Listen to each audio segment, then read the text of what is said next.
Salam persaudaraan dari Bukit Sandar Matahari Ledalero. Kami menyapamu semua dalam senandung ucap salam dalam Sang Sabda.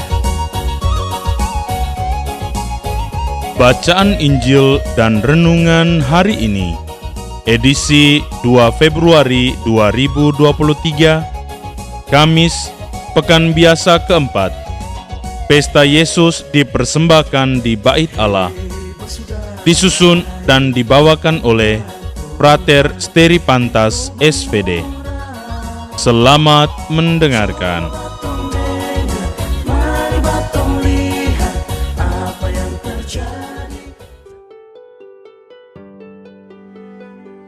Bacaan diambil dari Injil Lukas, bab 2, ayat 22 sampai 40.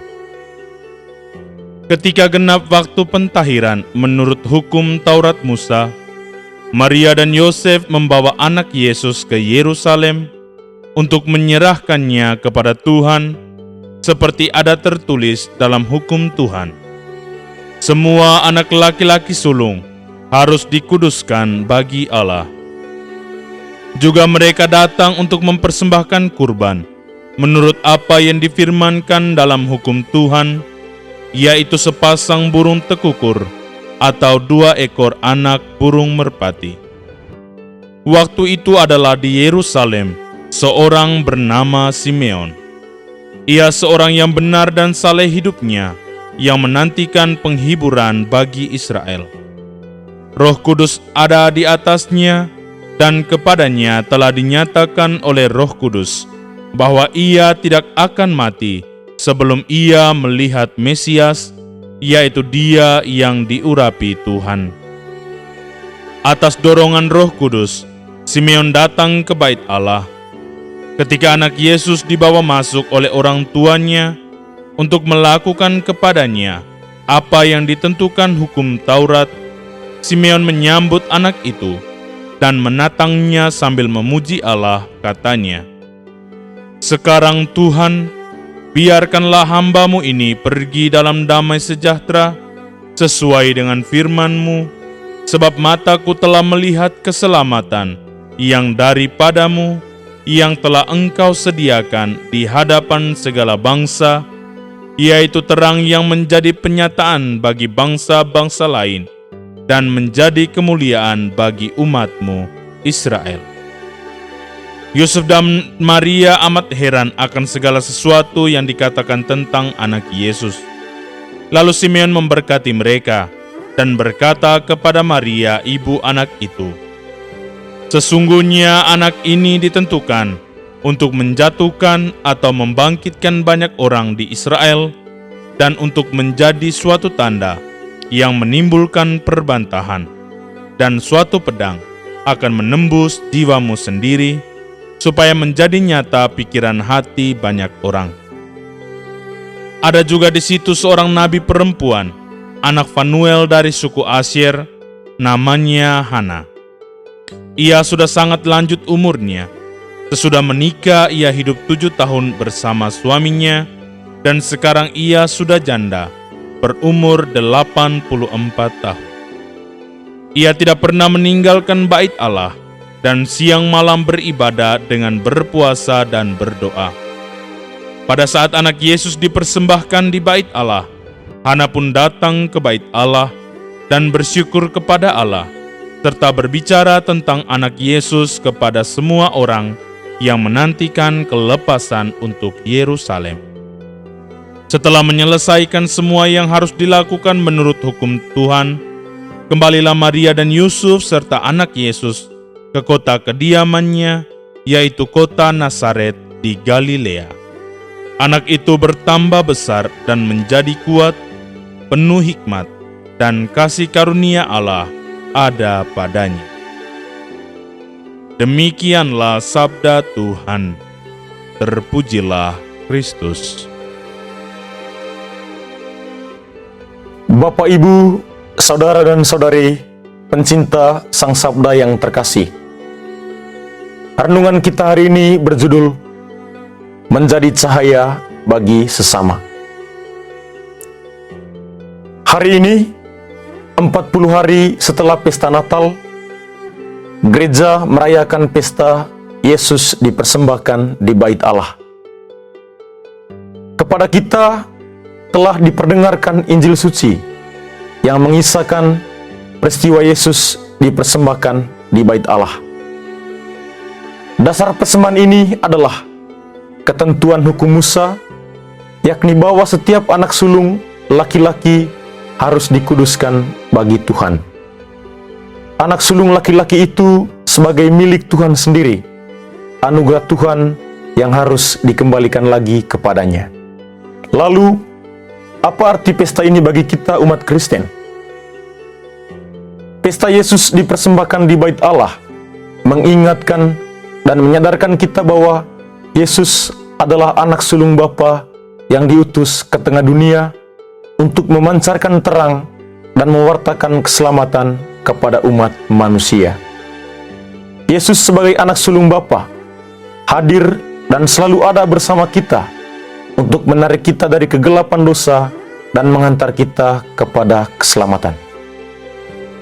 Bapak, Ibu, saudara dan saudari, pencinta Sang Sabda yang terkasih, apa tanggapan kita berhadapan dengan kedatangan Tuhan ini?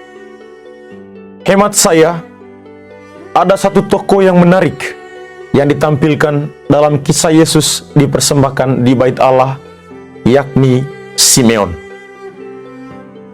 Dikisahkan bahwa Simeon adalah seorang yang benar dan saleh hidupnya.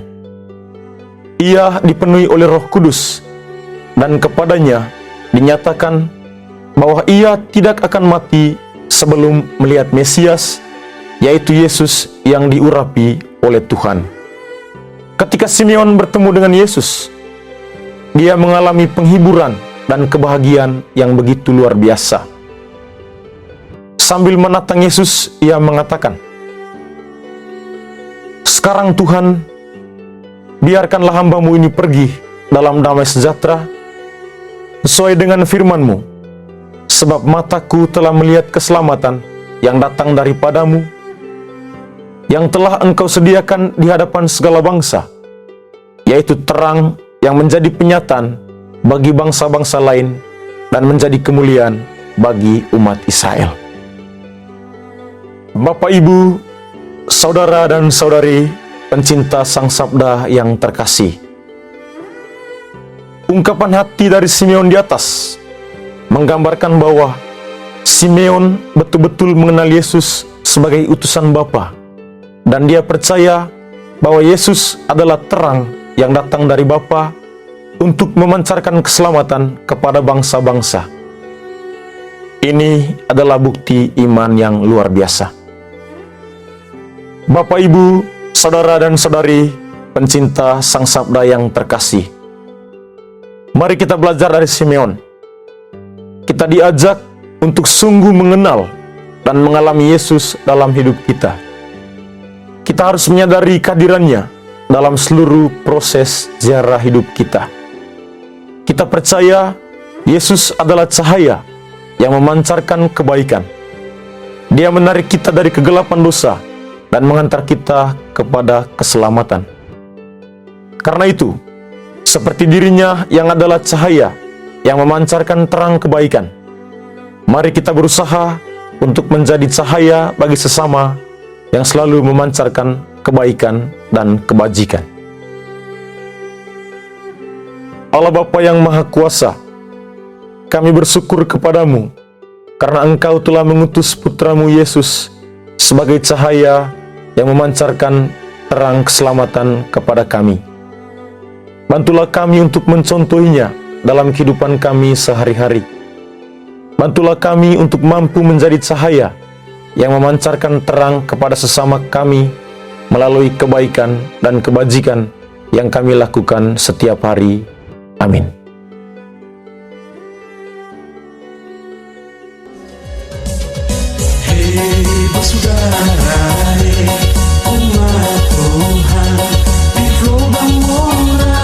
Sahabat-sahabat pencinta Sang Sabda, Kita baru saja mendengar bacaan Injil dan renungan edisi hari ini.